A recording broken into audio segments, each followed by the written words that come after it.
You're watching Next Pitch, the student-athlete playbook for parents raising tomorrow's athletes. Hi, welcome in. Anthony Levrets, host of the Next Pitch podcast. And on behalf of my producer and business partner, Jason Cardona, thank you for listening. We've launched a channel. All of our shows are inside that channel. So if you like what we're doing, please follow us, please share with a friend and spread the word. It helps us grow. Today is part 2 of my interview with Spencer Phillips. Spencer's the high school football coach at Lakeridge High School in Lake Oswego, Oregon, former NFL football coach, former world champion, NFL Super Bowl champion, and then college football player, coached a bit in collegiately. And we discussed today building a program, running a program, dealing with parents, dealing with death in a program, developing your youth program, and a whole bunch of other things. Spencer's a remarkable guy. We spent a lot of time together recording this, and I really appreciate him doing it. And I just had a blast with the interview. I hope you enjoy it as much as I did. And without further ado, here's my second conversation with Spencer. Spencer, welcome back in. Part 2 of our interview, man. Thanks for doing this. Thanks for having me again. If anyone's just diving into the second one here and didn't listen to the first one, why don't you just give us a quick overview of your background again? I only gave you 30 seconds to give me the elevator. You make this one a little bit longer elevator. Yeah. Like 45 seconds. A lot of stories. Okay, 45 seconds. Yeah, 45 seconds. Give us your background. Born and raised in Oregon. Played every sport possible as a kid. Was fortunate to have some really good people in my life. A lot of great mentors that, advocated for me, pushed me in the right direction, kept me focused. And that led to just a lifelong journey through sports and athletics, primarily football. That's what I do now as I'm a head coach now, as you know. At Lakeridge High School. At Lakeridge High School. Yeah. And so, now I'm in a position that I get to coach and mentor kids myself. So that was about 25 seconds. That's pretty good. Yeah. You're part of, my son's part of eForce Academy, and one of the things that they have as part of the program is called it's dimes or field generals, yep. or a combination of both. I think they call it both things. That's a quarterback classroom, right? Yep. Like, tell a little bit about that. If there's families out there, first of all, my son's been going to it for, I think this is his 4th year, I believe. Yep. It's his 4th year. And it is fabulous. But what's the philosophy behind the dimes and the field generals that you're a part of there? Funny enough, full circle again. I grew up watching Alex Brink play football at Sheldon High School. And I did not know that. I mean, I should. Yeah. I should know that. Yep. Yeah. So again, when I was a kid, I grew Was up. he about 5 years older than you? 6 or 7. Oh, because I think he won the championship in 2002. He's old. Yeah, he's old. Yeah, You're old, Alex. He's an old guy. And then Alex went on to have a great career collegiately and professionally. And then when I was in high school, Alex had just got drafted by the Houston Texans. And I felt like I was on the moon. Man, I was able to connect with Alex after watching him play in high school when I was growing up. And then, he kind of mentored me and trained me a little bit before he went back to Houston. And, fast forward 15 years later, I get the head job at Lakeridge, and he texts me on the plane home because he saw the article, and he was like, "Hey man, is this you?" And then we linked up, and I know, man, it's crazy. And so we linked up, got back together, and we shared some beliefs with kids and teaching kids, and just how, he has observed and how I've observed now over the areas that a lot of quarterback trainers, but there's not a lot of options or availability for kids to take their learning to the next step. And really that's, in the classroom, film sessions.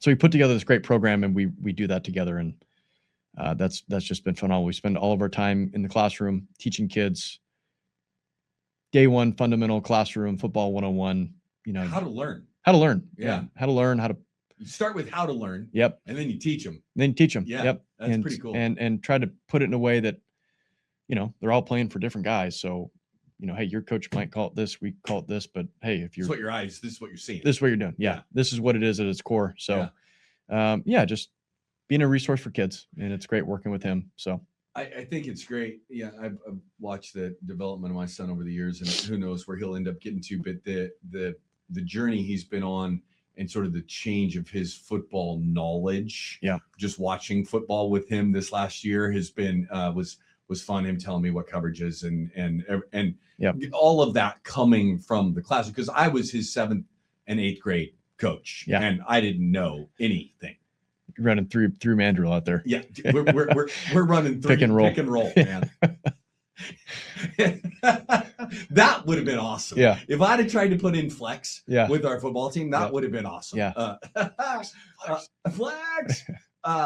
So I get back to that, what you just said, though, where the first time a kid shows up, you're not trying to teach them what cover 3 hole looks like. I don't even know if that's I think that's might be a defense, but you're not trying to get them to read which linebackers blitzing and what the coverage is behind it. What you're trying to teach them is how to learn.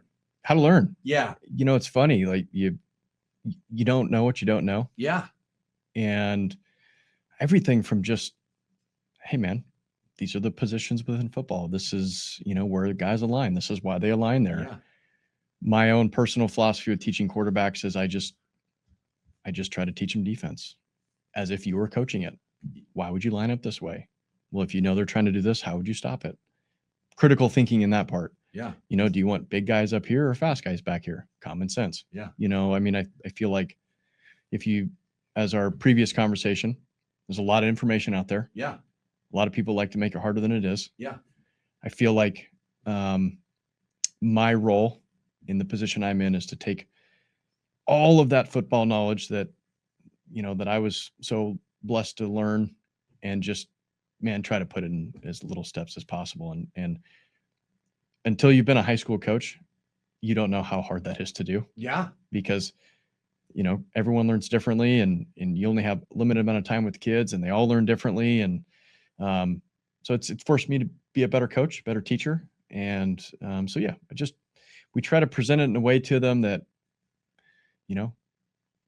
teach me football as if I just got here from outer space. You should always think like that. Yep. That is it's a really important lesson for youth sports, high school sports, college sports.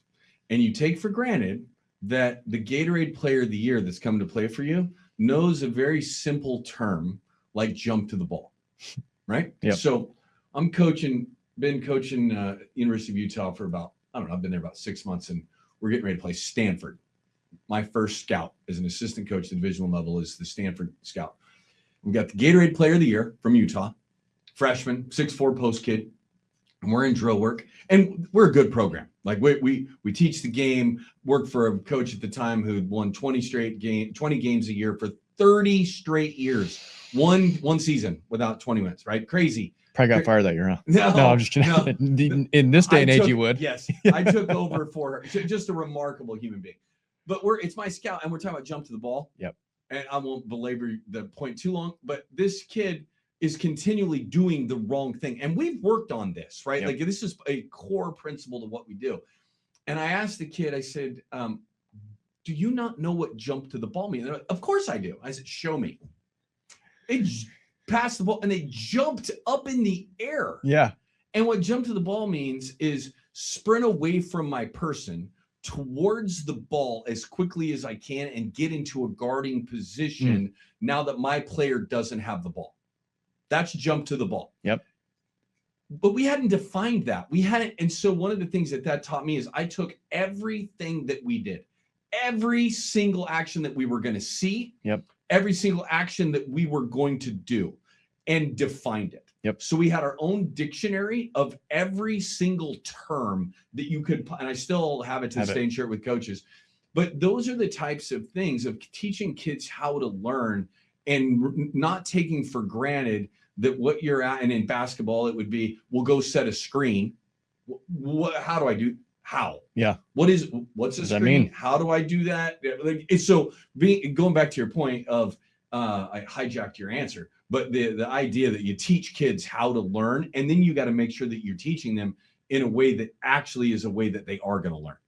Totally. Yeah. And then you look at your glossary of, let's call it 100 terms. Yeah. Better word, glossary than dictionary. I like that. Everyone. Yeah. And then you say, okay, well, I got these 100 terms. You don't just give them all 100. No. You got to decide, okay, I'm going to give you these 5. That's right. And then I'll give you these 5. That's right. And that's what we try to do with quarterbacks, and especially at a young age. A 6th grader doesn't need to know what the high school senior needs to know, who doesn't need to know what the 3rd year NFL vet needs to know, And so really, how do you build that timeline of education for a kid is difficult, but that's the fun part. Yeah. That's the fun part. If you like teaching, yes, that's the fun part, right? Yeah. All right. So we covered your journey through playing, through college to coaching, to the NFL. And we kind of ended up at the end. We talked a little bit about, or a lot about, what your role was with the Eagles. Yep. Then we talked a bit about how the evaluation process worked leading up to draft, college coaches, what they're thinking. And so we kind of got there. Then now you coach at Lakeridge. Yep. Which on the surface sounds ludicrous. Yeah. Right. I'm an NFL coach. I now coach in high school, especially as a young person. Oh yeah. What was that like? Why?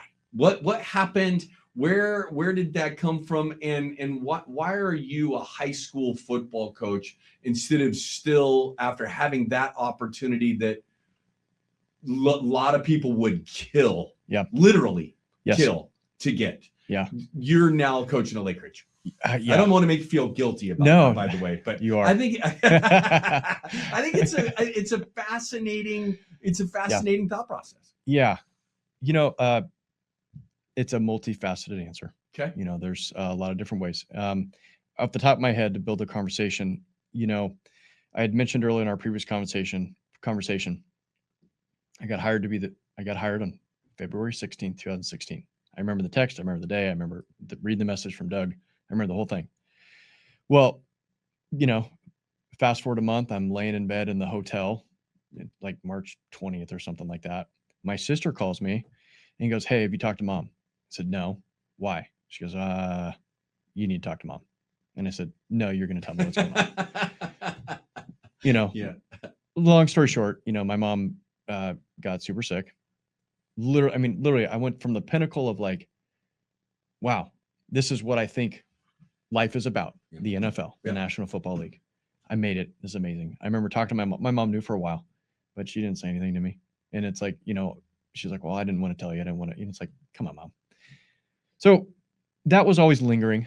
I missed everything. When you're in professional sports, there's no days off. Your schedule is the Eagles, whatever team you're with, and so, and not to make this a pity thing at all, but it's on your mind. Yeah. You look at holidays, you miss every holiday, you miss every birthday. You have a family on your resume. Correct. It's there. Not in your life. There it is. Yeah. So, I missed all that. Yeah. It was hard watching my sister and my mom and my dad deal with that, and not being a part of it. Yeah. It's tough. So that weighed on me.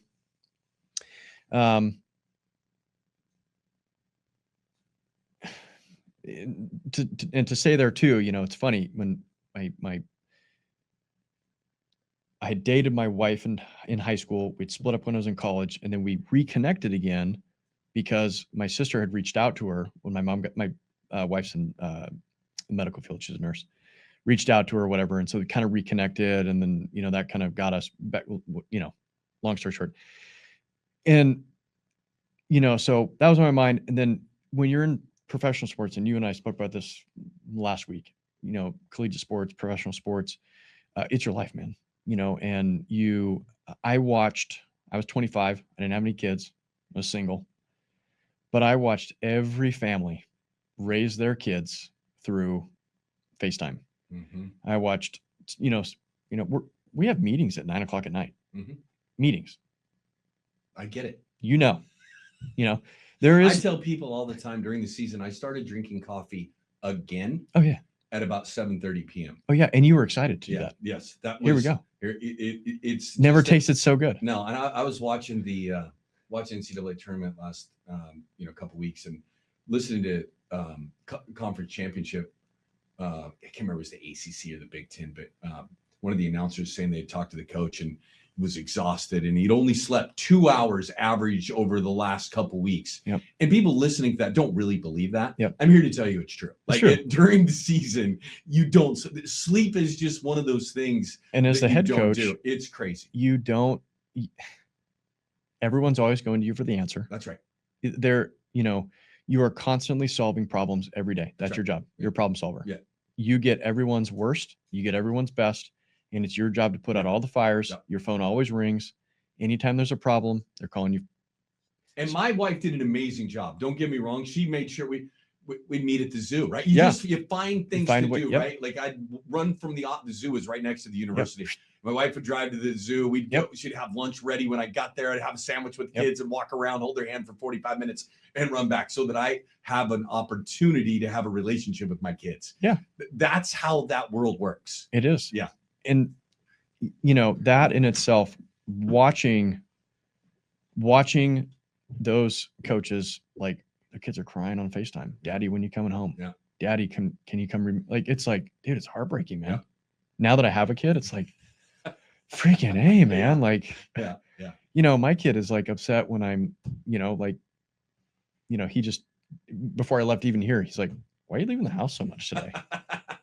And I'm like, and so anyways, you just kind of see it's hard, man. It is professional and collegiate sports. It's really taxing. And so I had a couple things building that was weighing on me personally, my heart and where I was at. And my wife and I were doing long distance. We got back together, we got married. We had a house here.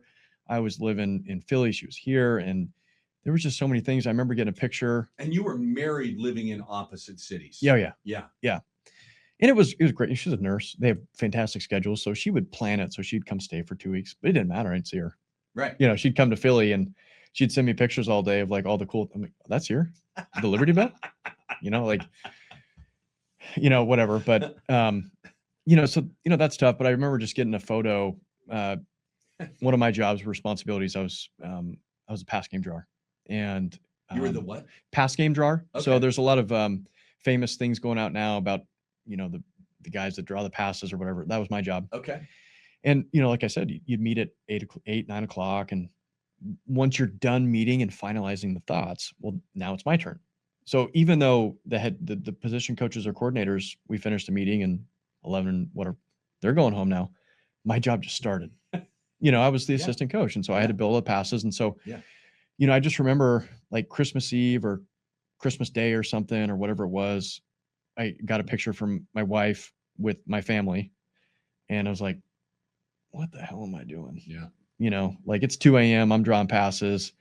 At the time, I was like, God, I don't know how many more of these I got with my mom. Thank God she's good now. Worked out great. So I had that. And as mentioned earlier in my first episode with you, they're all 3 different levels. High school is not college. College is not the NFL and vice versa. They're all different. Yep. The experience for me, and I'm not naive. I was a part of a Super Bowl championship team. You have a ring. I have a ring. I was a part of that team. I'm a part of history. I'm a part of, the Philly special. Yeah. It's arguably the single greatest football play in our generation. Yeah. You were did you draw that? I didn't draw it. No, you didn't. No, I didn't. Okay. Press Taylor did. Okay. Who's now the OC for the Bears. Okay. Press Taylor did. But I'm a part of something special that'll never go away. And man, it was the single hardest decision I ever made. I remember walking into Doug's office, kind of explaining to him, cried with him, and at this time you'd gotten to be you were the assistant quarterbacks coach, man. The assistant QB coach. Yep. I was on fast track. Yeah. As you know, in the profession, man, I was on the fast track. You're in that room and Yep. I was around amazing people, Yeah. Amazing coaches. And, we had success and we were good. And I don't know, man, something just inside of me was like, I knew I wanted to be a dad. And something told me, I don't know, man, I knew that I wanted to be around kids. I knew that I had felt like, some days you wake up and you're like, gosh, man, I was so lucky to be a part of this, and I learned so much and I want to give it back. And I've always loved working with kids, My single favorite year coaching was always with high school kids. So I knew that I wanted to be back in that. So I made the jump. I remember calling Art, and I was texting him and said, "Hey man, this is going to sound crazy." And he was coaching college at the time too, and he was at like Servite at the time, one of the Trinity League schools down there. And I was like, "Hey man, this is going to sound crazy, but I think, I'm going to move home. I need to be back closer to family. Like I need a break. Like I need to, He said, "Hey, I'll go with you." And then it comes out funny later, his wife, they thought I was full of shit. Yeah. They're like, "Yeah, we'll go with you." Me too. Yeah. I would have. Yeah. No one's leaving. No one's leaving. You're at this time, you're like 28? 28, 29, somewhere in there. Yeah. And you've gotten to the point where you're already a coach after having the opportunity to what you described of helping Doug learn how to run the Eagles right on his own. You're a part of that whole deal. Whole thing, man. And then you're now in the room coaching. Yep. No one really believes that you're going to leave. And this is, I think, if you're a football junkie, Doug was a high school coach for a long time. We always bonded over that. Yeah. And Doug would always joke all the time, "I had more fun coaching high school than this," And so I think it was easy for me to have those conversations with him because we had so many. Yeah. And I remember when I went in there and I just said, "Look, man, I just feel like my heart's somewhere else." Like I said, dude, hugged, cried it out, the whole thing. And he was the first person to go, "Dude, it's okay." Yeah. And so, that obviously helped having someone who supported that. That's like, "Dude, I understand. I played, I needed to get out. I needed to, do my thing." And then obviously I came back, whatever. But, so I was if coaches listen to this, man, I still fight with it every day. Sure. Some of my best friends have continued to climb the ladder and they're going to be head coaches, and I want their success and all of those things. And they call me every year asking if I want to get back. And the way that I equate it to now is I'm not giving up my life anymore. I'm giving up my kids. Yeah. That's what I equate it to, Totally. Because do I miss the grind? Do I miss, like when I look at that call sheet, I used to make call sheets. Yeah. And it's 200 plays. Yeah. It's awesome. And it's an accumulation of like everyone's thoughts for the week. Yeah. And it's like, shit, man, I miss that. Yeah. And like you said too, it's like, it got to the point where it's like the games were great, but really you just kind of looked forward to like, okay, we can get better at this. We can do this. Hey, this will be fun. Now we can draw this play up off that. Which is why you'd be good, right? Because you have to love the process. Yes. You have to love the grind. Yep. And that's the part I miss. Yeah. I still miss it today. This was my 11th year not coaching in college. Still miss it. I'll miss it till the moment that I die. Yep. I don't regret it though.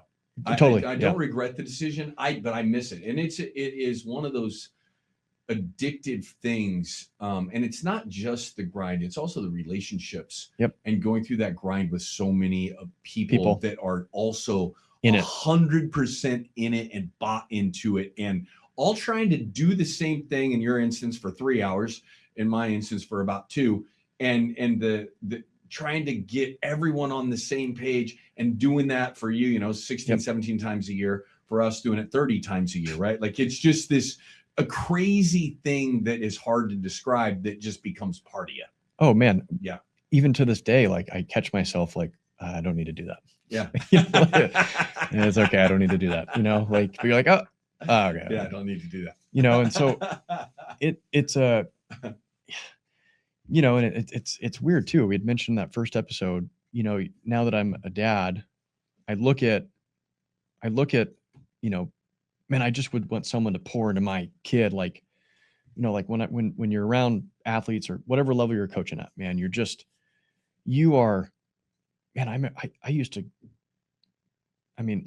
use Carson and Nick here and some of these guys I was around for so long.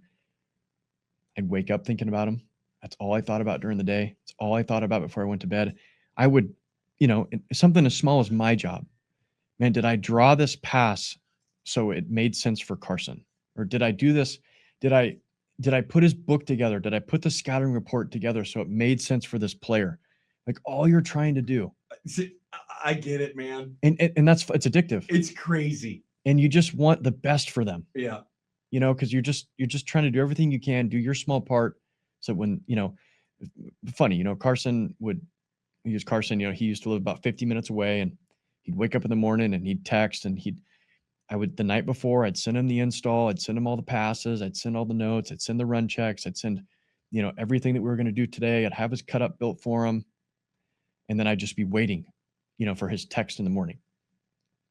Hey man, got it. This is great. Thank you. Or whatever, you know, or hey, let's change this pass before the whatever.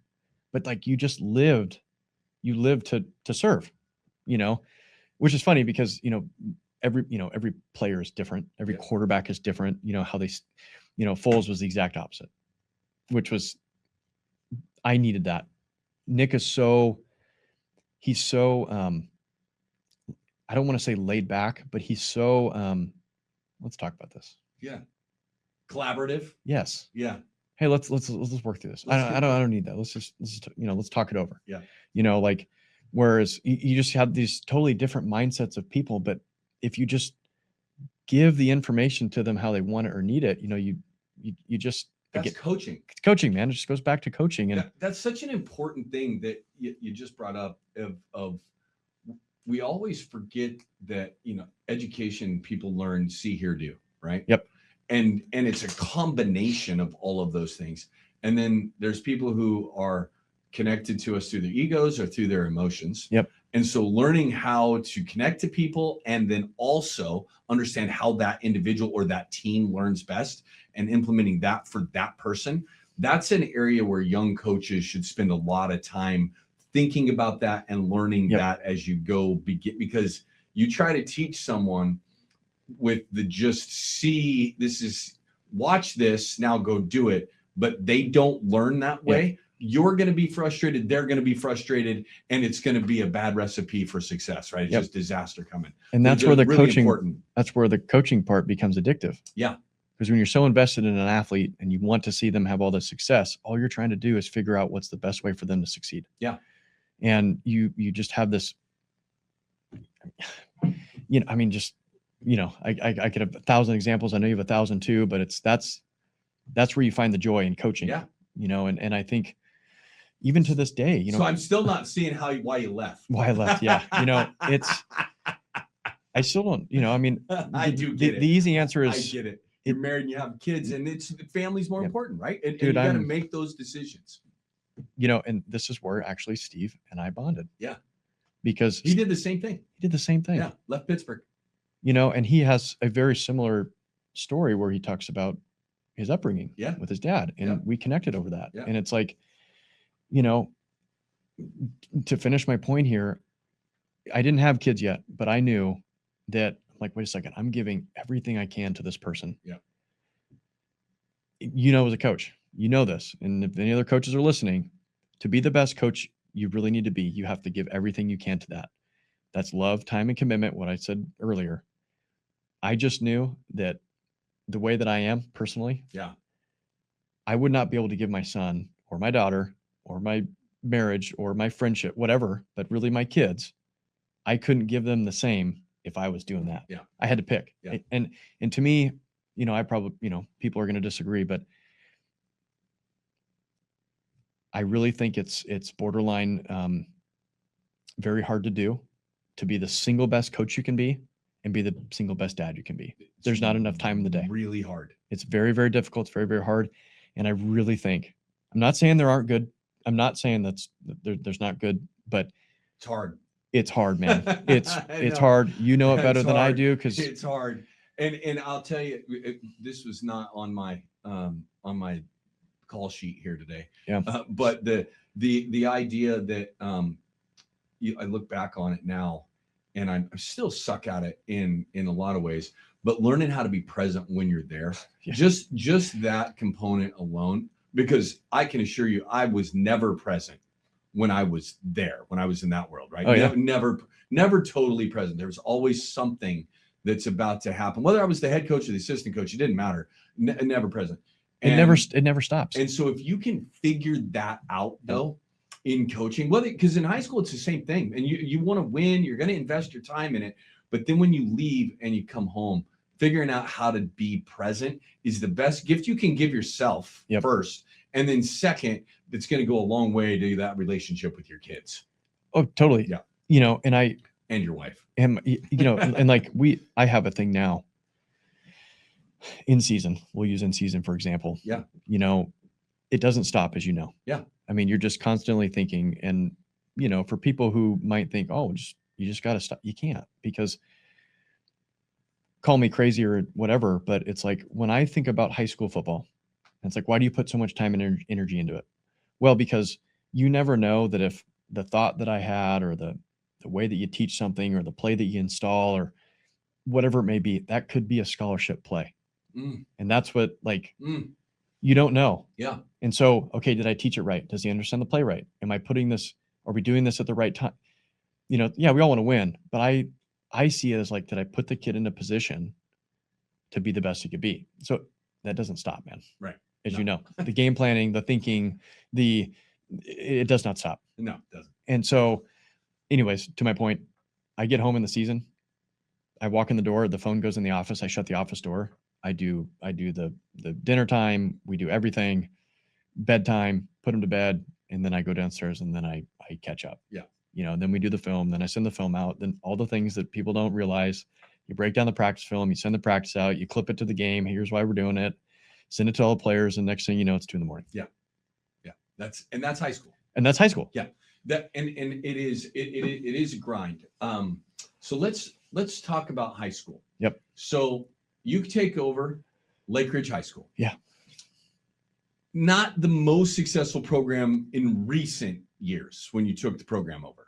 Not at all. Yeah. Not at all. Yeah. I had some, you know, and this is kind of, you know, on my part, you know, I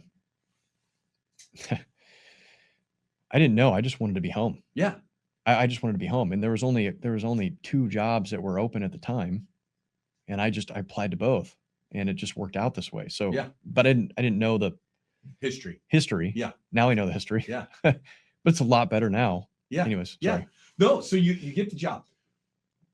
What's your philosophy? Never been a head coach before, right? A lot of experience. Yep. But I tell people all the time, man, that difference, whether you're the associate head coach and you're 6 millimeters away from the head coaching chair, or you're an assistant coach, or you're a second assistant coach, or a coordinator, the gap between wherever you were and the next second you're the head coach, it's hard to describe.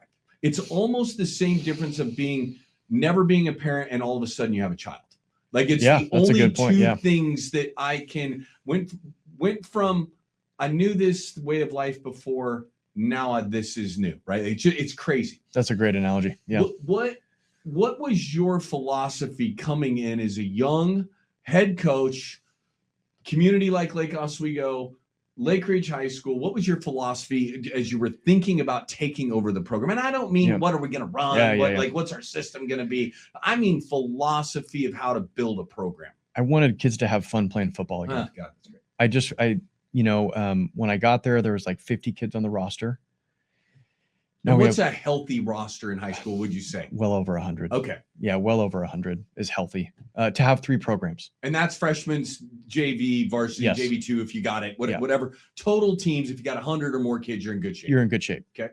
So we had right around 50, like 44, 40, somewhere in there when I got here. We had 2 programs, or two teams within. And to me, it was just, you know, you go in and you listen. And I just wanted it to be fun. I wanted, like, you know, everyone was a little bit enamored with my background. Yeah. But it was like, hey, yeah, that's all cool. But I'm also, this is actually a lot of fun. Yeah. Like, let's have fun. Yeah. And so my first thing, again, super lucky. I have Art came with me. So you can't do it alone, as you know. You're only as good as your coaches. And so we have phenomenal coaches that are with me. You know, I could not do this with Art. I had to be present, had to be around the kids. I was trying so hard to push the kids to do more sports.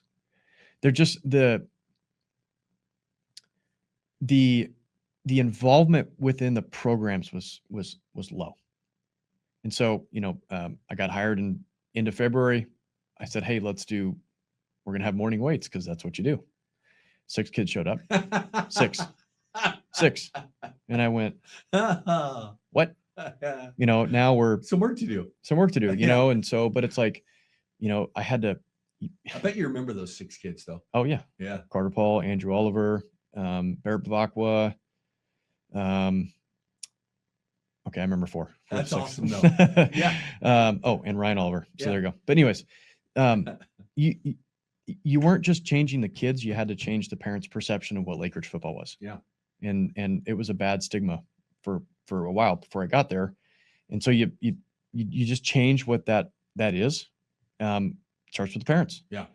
Starts with having a really organized calendar. This is what we're going to do. This is where we're going to be. This is your time off. Oh, the schedule is actually, goes back to me playing 5 sports in high school, because in the summertime, you're probably the same way. Yeah. I went to football workouts in the morning. I played my baseball game middle of the afternoon, and I went and played basketball at night. Yeah. I did all 3 in the summer. Yeah. So that's how ours are built. You had such an advantage running the calendar for the Eagles. Like just saying that, sounds crazy. Yep. Like obviously. Yep. Like that is being able to understand that level of organization for an organization like that, and being able to bring that into how you start your program. That's a huge advantage over most first-time head coaches. Exactly. Yeah. And if I could recommend anything, it's if you set the schedule, don't change it. Yeah. You got to look it over. You got to be dialed, because as soon as people get it, that's what everyone goes off of. Yeah. And then you change it, and it's like, what the heck, man? Yeah. So the schedule is a big thing between administration and parents, and just even parents being able to plan. Here's my summer. Here's what June looks like. Here's what July looks like. Why are you doing that? Well, here's why we do it. Being able to give people information. I mean, so in a long-winded answer, I just wanted the kids to have fun playing football again. That was the first step.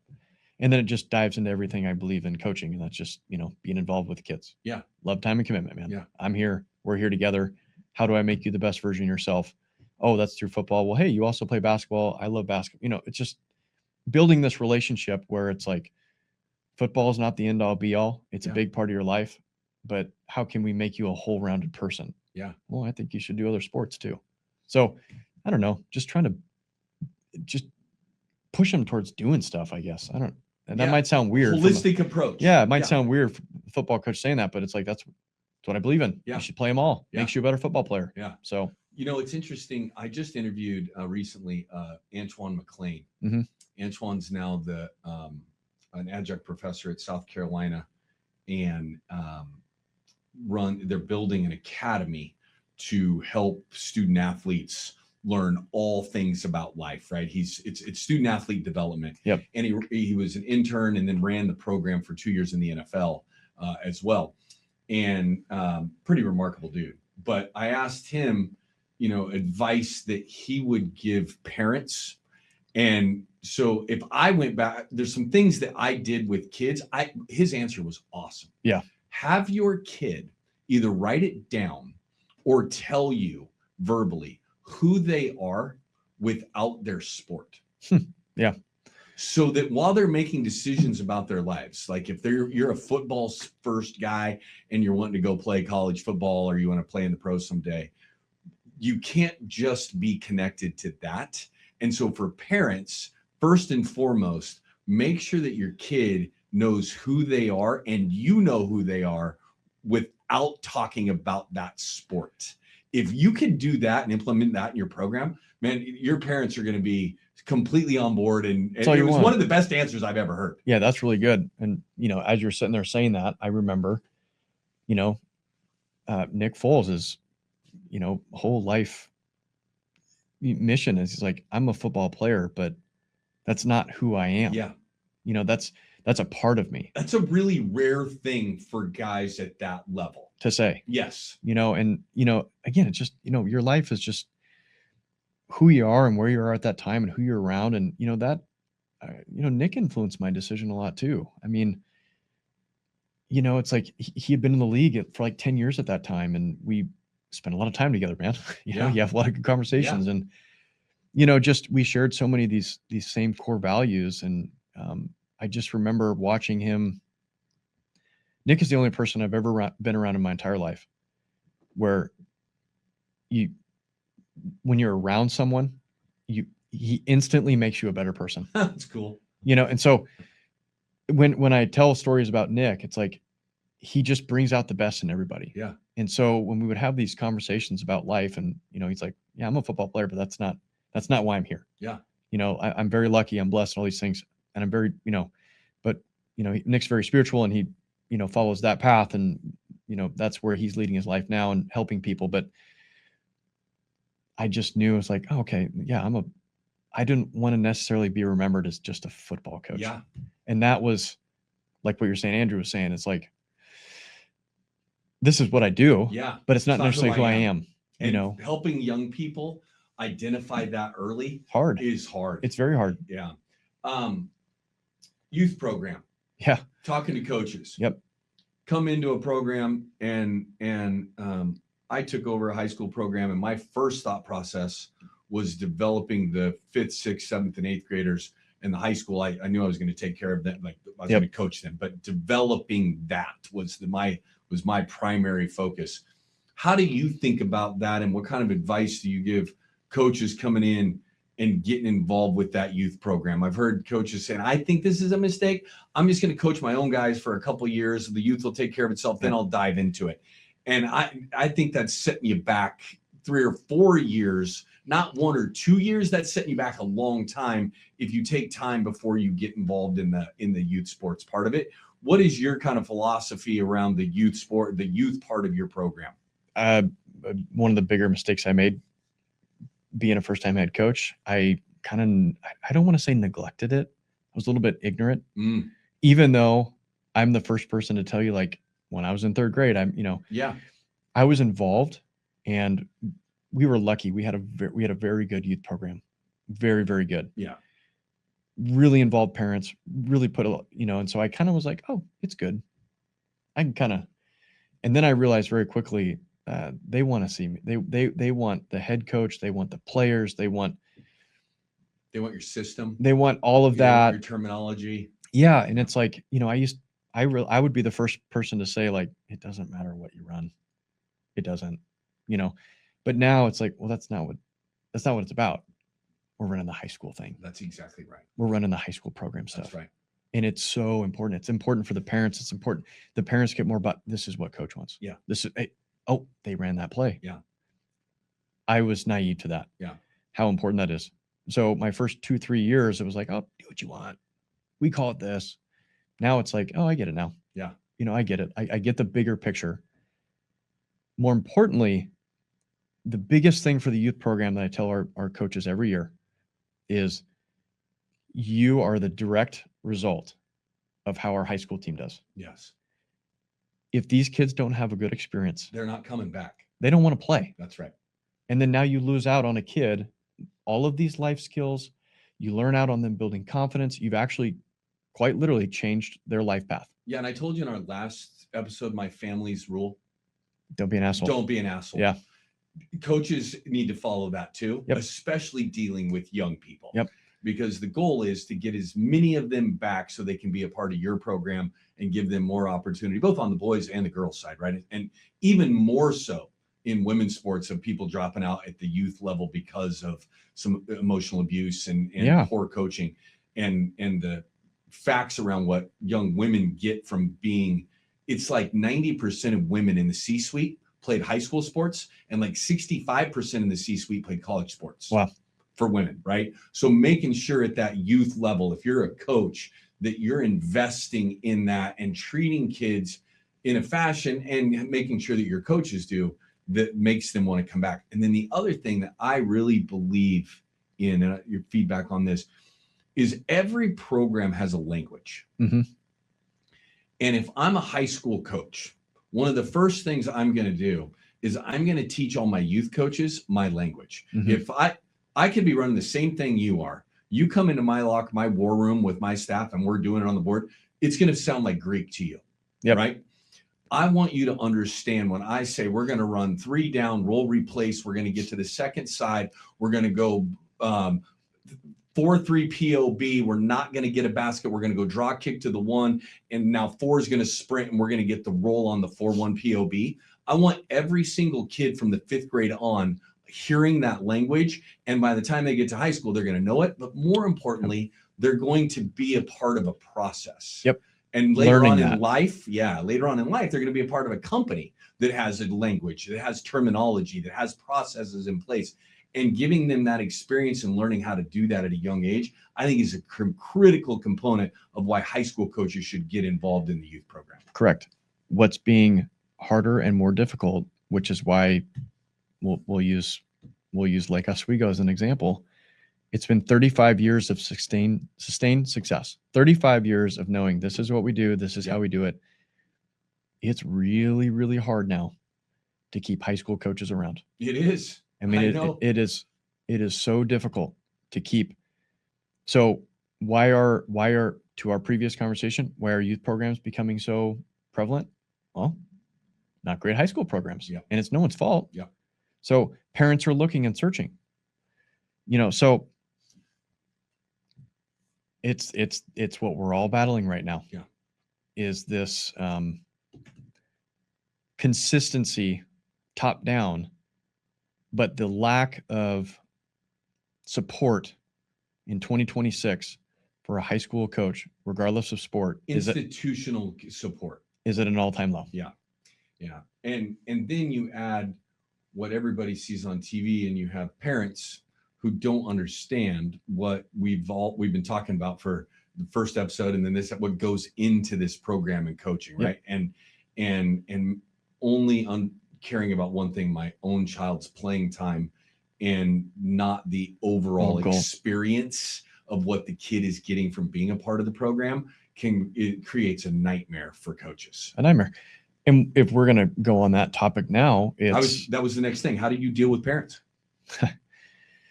Well, yeah, you have to be consistent in your messaging, and you have to be, this will be my 6th year. You got to kind of be around. You got to, you got to have some, you got to have a little bit of, I don't want to say, you don't got to be rude, but it's almost like, it's okay. I'm going to be here. This is how we do things. Let me coach. Here's what we've done. You parent. Yeah. If this was my first year here, sure. 2nd, 3rd, whatever. Okay. I've now had 3 or 4 classes go through. I've actually known your kid since 4th grade now. He's been coming to the little pacer camps. He's going to be fine. Yeah. Consistency, I think, is number one. But not to lose my train of thought, it was when you're dealing with parents at the end of the day, what do they care about? They care about their kids. That's all they care about. Yeah. That's the truth. They do. So I think the only thing I try to get them to understand from my point, it's like, okay, what do you, if you were to come in what's my philosophy? What's my philosophy from the youth down? Right, wrong, or indifferent? I could care less if you go 0-10 or if you go 10-0 at the youth level. As long as they come back. As long as they come back, as long as they play, and as long as they had a good experience. That's right. That's all that matters. That's right. That is all that matters. I really don't care if we have to split a team up because it's too big or whatever. Yeah, you're upset because you're not going to go 10-0. Yeah. But guess what? Your son wants to, let's just use a quarterback. Your son's going to be the quarterback of the team. And when he's a senior, if you're going to have a 10-play kid that didn't play in 7th and 8th grade because he was small, and then be a stud. Then he's a stud. Yeah. And now you're a senior, yeah, and you've got a 35-person class. You've been playing together for years. I mean, that doesn't happen when kids don't play and they have a bad experience with the coach, and they lose this confidence. And there's a player at West Lynn who when they won the championship 2 years ago. I know this because one of our coaches, it's his nephew, played on the team there. He was a 10-play kid all the way through youth, started on the state championship team his senior year. Yeah. He barely played as a freshman, barely played as a sophomore, barely played as a junior. Kept coming back, though, because he had a good experience. Yes. And he learned a lot during that process. And then he was a backup his senior year. Someone got hurt like the 3rd game, started the rest of the year, started on the state championship team. It's awesome. Dude, it's like you lose out on that. Yeah. So for me, youth, parents, I understand you. It's like what you said. We all want to win. Yeah. But there's a much bigger picture here to be had, be talked about. And you don't get that unless you kind of just tell your kid, you're going to learn something today. Yeah. I think one of the things Gordy James. I don't know if you know that name or not, but he's one of the all-time greats at Lakeridge. He was a Lakeridge basketball coach in the 80s, and then he got the job at Willamette University, won national championship at Willamette University, National Coach of the Year. Best coach I've ever been around in my life in any way, shape, or form. Remarkable human being. He's 81 or 82 years old now. And he told me some great advice as a young coach. Anthony, when you take over your first program or any program, it's really important that people know what you stand for. And that list can be really, really long. You want to make sure people understand that, your principles of what you stand for. It's like more important is they don't know what you don't stand for. And that list needs to be really, really short because you have to make sure if you're going to say we're not going to stand for this, is that you actually follow through on those things and are consistent about following through on those things. And if you do that, you're probably going to be okay. Be okay. Yep. And I think it's probably the best advice I've ever gotten. Long list of all the things we love that we're going to be standing for and that we love. Really short list, but we're going to follow them of what we're not going to. Yep. Yeah. Like your household rule. Yeah. Funny. So you've had a really, I don't even know how to say this. Unique's not the right way to say it. Kind of tragic. Yeah. Is a better way of saying it. Series of deaths in the community that we live in, and even more so in connected with your high school on that side. How have you dealt with that? How do you manage that with your young men when they show up? Yeah. And that's knowing that that's a part of their lives. We all should know it, that mental health is a big part of life. But when you see it right in front of you and you have vigils on your football field, it's got to be just smack you in the face all the time, right? How do you manage that within your program? I think it changes from season to season because of you process it differently. Yeah. I took the job at Lakeridge, and within 3 years we had 6 deaths. 4 years, 6 deaths. 4 of them suicide. Yeah. All directly related within our program. It's devastating. Never been around something like that in my life. One, let alone many. I was 29, 30 years old at the time. Was very connected, and you just you don't sign up to be a coach and then go, oh yeah, in the back of the coach manual, here's how you deal with this. You don't know how. Yeah. And there's no right, wrong, or answer. I mean, I had no idea what I was doing. To be frank, I had no idea. Leaned on a lot of people. Not by any sense is this about me. It's not. Just explaining how I had to go through with it. I want to hear how you went through it. I've heard some things from kids in the program. My daughter obviously went to high school at Lakeridge, so was around. Her boyfriend played in your program. Yep. I know many people that are associated with it, and I've heard a lot of what has happened over there. Yep. And I think it's pretty phenomenal. It's horrible what you've had to deal with. I think it's phenomenal with how you've dealt with it. So I would love to hear some of it. Yeah, you just the only thing I really knew what to do in the moment is you gotta be there. Yeah. You gotta you process it personally, right? But then like you said, okay, in a weird way, you spend so much time with these kids. Who are they looking to? Yeah. How you're spending more time with them than their parents. Most of the parents are. Yeah. So then it's like, well, how's coach reacting? Yeah. And then it's okay. How am I going to react? And you just kind of, I just was myself, we cried together. I told him it's okay. I'm upset too. You can be mad, you can be sad, you can be all these things. I am too. And so, just as there was no playbook, I just literally sat him down in the weight room and said, this is how I feel. And however you're feeling is okay. That was kind of the beginning of it. And you just become really close. You become really close. You get to know kids on a completely different level. Football becomes an escape, Yeah. or whatever sport they're doing. So there's that. And at the same time, like 1, 2, 3, 4, it's like, am I living, like, is this like, What's going on here? yeah, like, is this, am I like on an episode of Black Mirror or something? Like, Yeah. I just, you kind of just question what you're doing, why you're here, but, in the moment, it was like, what the heck? Yeah. Why? Yeah. Now looking back, it's like, no, I'm really happy I was here because I knew I was able to be there for the kids, when they needed it, family members, community members. And I'm thankful to, I'm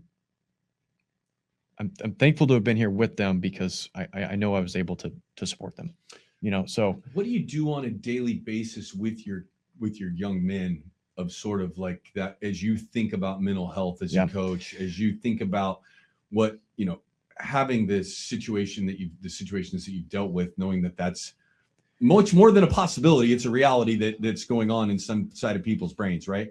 What do you do?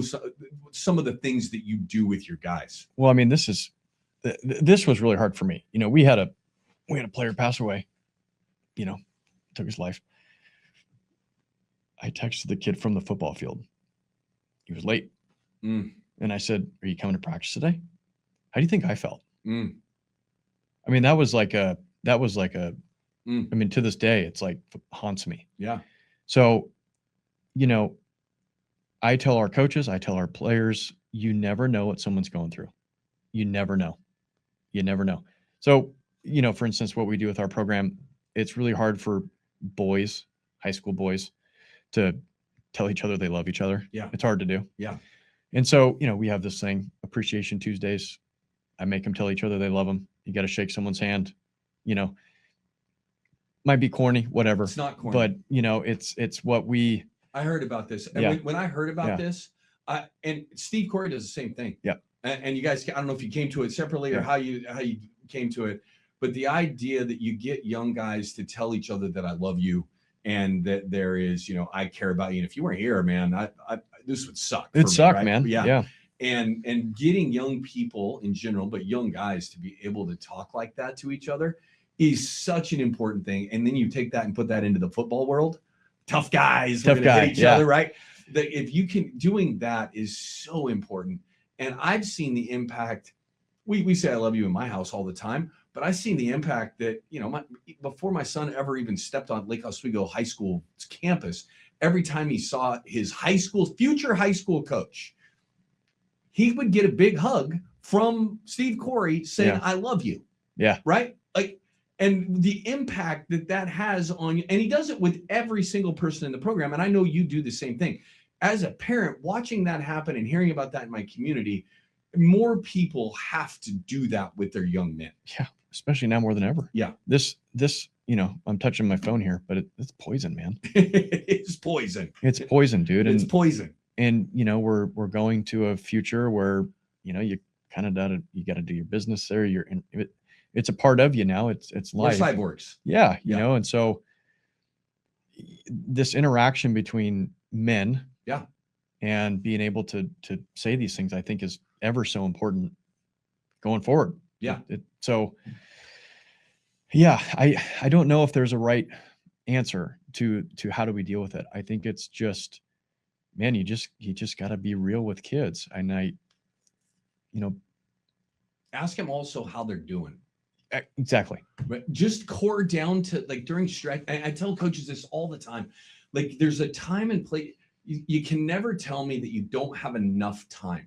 Stretching, which is kind of a waste of time for the body, but is a perfect time to go have a conversation with the kid, right? How are you today? What's happening in your life? How you know what Andy Reid's rule is, which Doug followed, which what we followed? I'd love it. Stretching, whatever. Yeah. Okay. It takes 10, 15 minutes, but what's his rule? When the players are stretching, you walk around, you talk to every one of them, and you do not talk about football. Yeah. That's his rule. That's right. So what did Doug take and what did I take from Doug? You're not allowed to talk to football. That moment can change a kid's day. Yeah. Can change because you have no idea what they just showed up with. Yep. Right. Like they could have maybe not had a meal. They could have mom and dad could have been like in a knockdown drag out. They could have been part of that knockdown drag out. There's all sorts of things that they can bring. And just a kind word of, hey man, how you doing today? Yeah. I was thinking about you earlier today. How's everything going? It can change the way a young person thinks about themselves and what's happening next. And to be real with them. Yeah. I found that out too. I mean, kids aren't dumb. Kids aren't dumb. You know, they know a bullshitter. Yeah. Kids just want someone to tell them the truth. Yeah. Whether that's being funny or, yeah, hey man, you need to get your act together. Yeah. Like, hey, how you doing today? I saw you skipped class today. You know, like just don't BS with them, you know? Or say I had a shitty day today too. Yeah. Tell Man, them. I'll tell you what, I'd show up in practice all the time. This is a hell of a day. But now I'm here and I'm happy here, to see you. And I gotta, just like you guys, I gotta get this off my mind. I had a tough day so far today. Yep. And kids love that, right? And you're like, you know, I don't want to bring my baggage to practice with me, so I'm unloading it right now. Yep. And now I got it off, and they love that, right? And then if you do that with them, and you don't need to give them the nitty gritty of everything that's going on in your life. Yeah. But if you're as honest with them as you can be, it creates this dialogue back and forth with the kid that can have a significant impact. And it only took you about 30 seconds to a minute to do it. Yeah. I mean, what do you want from your kid? You want your kid to be able to graduate high school, to be able to have adult conversations. That's right. That's exactly right. Right? Yep. You know, okay, so give them that opportunity. Don't be a robot, man. That's right. Hey, on 323 scat here, you had a slant. You're in Omaha. Thanks, coach. Like, I just got done taking a biology test, and like my girlfriend broke up with me, and my bad. Right? You know, like, shut up, dude. Like, that's perfect. So I don't know. Yeah, be a human. Be a human, man. And realize that they're humans. Yes. Yeah. They're humans with emotions and even like more than ours are. And if we can figure out a way to get in there, you could probably prevent a lot of things along the way, or at least another opportunity that they might come talk to you when things are shitty for them, right? Which is what you want. It's what you want. It's what you want as a parent, That's because right. Kids don't talk to their parents. No. I mean, they do, but you know, I mean, right. There's a lot of things kids tell me where they're like, hey man, don't tell my mom and dad. Yeah. And you're like, of course, you know, yeah. Hey, by the way, you know, whatever, but that's what you want. I mean, that's what sports gives you, especially high school. Well, Spencer, we're at the end of another hour. Yeah. I can sit here and talk to you all day. I know. I got to come back. We're gonna do this again. Okay. So This is the way we end this with everybody. And I didn't do it the first time because I knew we were gonna do a second one. But I made my players write me a 5-page paper when they showed up on campus. Yep. It was their crystal ball for their future. Yep. Well, we have a crystal ball for our past here in the studio here. Yep. So if you could build a reverse crystal ball and look at yourself at 13, 14 years old, everything that you've been through to this point in time, and you could go tap yourself on your 14-year-old shoulder. Yep. What advice would you give young Spencer Phillips, knowing everything that you know now? Easy. Never give up. Believe in yourself. Easy. Yeah. Just don't ever let someone else tell you what you can and can't do. Yeah. That's it. It's awesome. All right. And now, most important thing of the show. Yep. It's dad joke time. Yes. So do you have one for me, or do I have to pull out my book and tell you one? I mean, you are in the thick of it. Your son's what, 3? He's 3. You should have some good dad jokes by now. Yeah, but they're all inside jokes. They're just inside. You don't have any of the like actual. Yeah, you know, we sing songs to make fun of mom. Okay, that's nice. I like that. We do that. He's 3, so he says just the funniest things. Yeah. You know, like he says things where you're like, what did you say? You know, where'd that come from? Yeah, he'll sing songs where you're like, what? You know, like, I don't know. You know, I mean, there's so many. He just says all these really funny things, but I don't have any. I guess no dad jokes. You're in luck. Dad jokes. The funny. Okay, there you go. Dad jokes. The book. I'll read you one. Yep. Do you know who invented fractions? No. Henry the 1/8. Henry the 1/8, which is good because my son's name is Henry. So I can show Henry this. So this is obviously the math page. Yeah. How can you tell when you're in a math teacher's garden? This is Give it to me. I don't know. All the trees have square roots. Of course they do. That's good. Oh, Henry will love this. Well, Spencer, thank you so much. I can't believe I've waited this long to do this. And I appreciate you coming in. And I think we got to figure out a way to do this on a more regular basis. This has been an absolute blast. There's so much more that we could get into and dive into, and I think we should. We absolutely should. And I'm going to say one thing before I get off. If you're a youth coach, listen to this.